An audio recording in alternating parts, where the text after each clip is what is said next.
అదే RTV app వార్తల్ని క్షణాల్లో చదివే అవకాశం ఉంటుంది. ఒక న్యూస్ పేపర్, ఒక టెలివిజన్ ఛానల్ మీ చేతుల్లో ఎప్పుడూ ఉంటాయి. Hi hello, welcome to RTV health. నేను మీ దీప్తి. బ్రెస్ట్ ఫీడింగ్ మదర్స్లో ఫుడ్ అనేది చాలా ఇంపార్టెంట్ రోల్ ప్లే చేస్తుందని చెప్పుకోవచ్చు. అసలు ఎలాంటి ఆహారం తీసుకోవాలి, ఎలాంటి ఆహారం తీసుకోకూడదు అండ్ ఎలాంటి జాగ్రత్తలు పాటించాలో ఈరోజు మనం తెలుసుకుందాం. Hello madam. హలో, ఎలా ఉన్నారు? బాగున్నానండి. భార్గవి గారు, ఫస్ట్ నా డౌట్ ఏంటంటే ఈ ప్రెగ్నెన్సీ టైంలో కొంతమందికి షుగర్ వస్తుంది.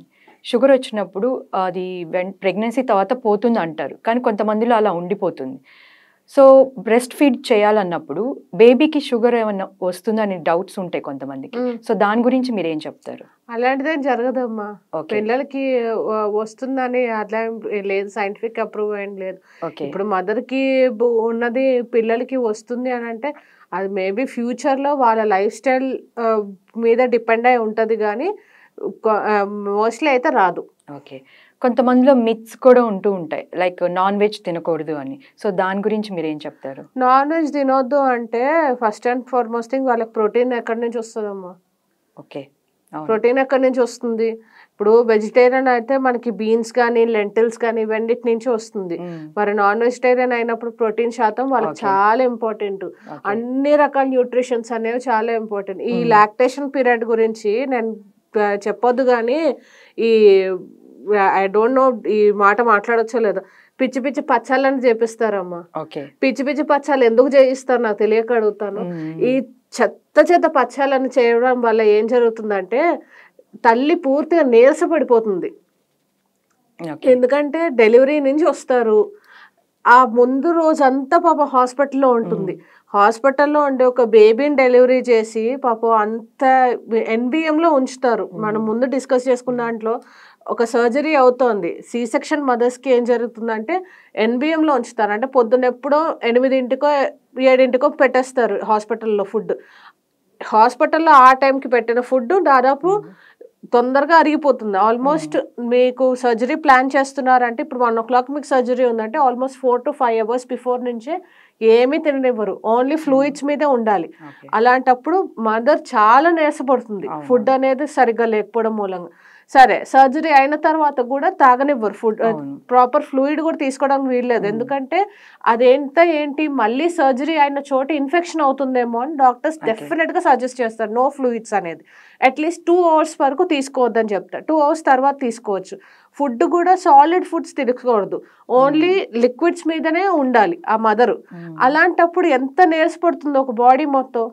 ఆ నెక్స్ట్ నుంచి సెమీ సాలిడ్ ఫుడ్ అంతా పెడతారు. డిశ్చార్జ్ అయిన వచ్చినప్పటి నుంచి బేబీకి ఏమవుతుందో ఇదే ధ్యాస మీద ఉంటారు. కానీ ఎప్పుడైతే ఒక మదర్ డెలివరీ చేస్తుంటారో ఆ మదర్ యొక్క మెంటల్ కండిషన్ ఎంత దారుణంగా ఉంటుంది తెలుసా? డిప్రెషన్ వచ్చేస్తుంది. పోస్ట్ పార్టం డిప్రెషన్ అనేది ఎందుకు వస్తుంది? ఎందుకంటే ఫ్యామిలీ మెంబర్స్ అనేది హెల్దీ ఎన్వైరన్మెంట్ పెట్టాలి మదర్ కి కూడా, not only for baby, even ఆ మదర్ కి కూడా హెల్దీ ఎన్వైరన్మెంట్ అనేది పెట్టాలి. ఎందుకు ఆ అమ్మాయి ఆల్మోస్ట్ చావు దాకా వెళ్ళి వచ్చింది, అదృష్టం బాగుంది. అలాంటప్పుడు ఆ అమ్మాయికి ఎంత హెల్దీ ఎన్వైరన్మెంట్ ఉంటే అంత త్వరగా రికవర్ అవుతారు. అందుకు లాక్టేషన్ పీరియడ్ అనేది చాలా ఇంపార్టెంట్. అలాంటప్పుడు చాలా మూడ్ స్వింగ్స్ ఉంటాయి, ఏమి తిననివ్వరు. ఏమి తిననివ్వకుండా ఎందుకమ్మా పచ్చాలు అన్న పేరుతో ఎంత దారుణంగా బిహేవ్ చేస్తారంటే మనకి ఇంట్లోనే శత్రువులు ఉన్నారా అనిపిస్తుంది చెప్పాలంటే. అలాంటప్పుడు ఏంటంటే ప్రాపర్ గా తిననివ్వాలి. మీ అందరికి నేను చెప్పేది ఒకటేనమ్మా, దయచేసి పచ్చాలు వెళ్తాం మాత్రం దయచేసి వాళ్ళని హింసించకండి. జైల్లో కంటే దారుణంగా బిహేవ్ చేస్తారు చాలా మంది ఇళ్ళలో, ఇప్పటికీ అది పోలేదు. అందుకు చెప్తున్నాను, అందుకనే పచ్చాలు చేయకండి, ఓకేనా? అన్ని ఆ అమ్మాయిని తిననిస్తేనే ప్రాపర్ గా బ్రెస్ట్ ఫీడ్ అనేది ఇవ్వగలుగుతుంది ఆ అమ్మాయి. పాలు గాని పాలు ఎక్కువ తాగిస్తారు, పాలు ఇష్టం లేని వాళ్ళకి కూడా పాలు ఎక్కువ తాగించేస్తారు. పాలు ఎక్కువ తాగితేనే పిల్లాడి పాలు వస్తాయంటే పిల్లాడి పాలు వస్తాయి, కానీ మదర్ కి హైడ్రేషన్ కూడా ఇంపార్టెంట్. ఎక్కువ వాటర్ తాగనే కొన్ని ఇళ్లలో దారుణం ఏంటంటే వాటర్ కూడా తాగనివ్వరు. ఎక్కువ వాటర్ తాగితే పిల్లాడి జలుబు చేస్తుంది, పిల్లలకి జలుబు చేస్తుందని మదర్ కి దాహం వేస్తుందమ్మా, అదెందుకు ఆలోచించరు మీరు? అందుకనేసి hydration is the key. Breast milk అనేది బాడీలో ఎలా తయారవుతుందంటే హైడ్రేషన్ ఇనఫ్ ఉంటేనే 80% of the breast milk is of water. So water నుంచే బ్రెస్ట్ ఫీడ్ అనేది స్టార్ట్ అవుతుంది కాబట్టి వాటర్ ద్వారానే ఆ బ్రెస్ట్ ఫీడ్ అనేది స్టార్ట్ అయ్యి బ్రెస్ట్ నుంచి బేబీకి మిల్క్ అందుతుంది. మిల్క్ అందాలి అని అంటే హైడ్రేషన్ డెఫినెట్గా ఉండాలి. ఓకేనా? అవన్నీ లేకుండా పచ్చాలు పెడతామని దయచేసి చేయమాకండి. ఓకేనా? సో లాక్టేషన్ మదర్స్లో క్యాలరీస్ అనేవి ఎక్కువ లూజ్ అవుతూ ఉంటారు. సో వాళ్ళకి ఏది చూసి పడితే అది తినాలనిపిస్తూ ఉంటుంది. సో ఎలాంటి ఫుడ్ తినకూడదు అంటారు? ఎలాంటి ఫుడ్ తినకూడదు అంటే ప్రాసెస్డ్ మీట్కి దూరంగా ఉండాలి, ప్రాసెస్డ్ ఫుడ్కి దూరంగా ఉండండి. జంక్ ఫుడ్, ప్రాసెస్డ్ ఫుడ్ ఇలాంటివి వాటికి దూరంగా ఉండండి. దూరంగా ఉండి ఇంట్లోనే బ్యాలెన్స్డ్ డైట్ ఉండేలా చూసుకోండి. అంటే ఇప్పుడు తొందరగా డైజెస్ట్ అయ్యే విధంగా చూసుకోండి. అంటే మన ఇడ్లీ కానీ, ఉప్మా కానీ, ఊతప్పం కానీ ఏ టిఫిన్ అయినా తీసుకోవచ్చు అమ్మా. టిఫిన్ లో ఏ ఇది ఉండదు కాబట్టి తీసుకోవచ్చు, వాటిని తీసుకోండి. ఫ్రూట్స్ అండ్ వెజిటేబుల్స్ ఎక్కువగా ఉండేలా చూసుకోండి. ఎక్కువ వరకు ఫ్రూట్స్ బాగా తినండి. ఫ్రూట్స్ ఏంటి, అన్ని ఫ్రూట్స్ తినవచ్చు. డాక్టర్స్ కూడా వద్దంటున్నారమ్మా.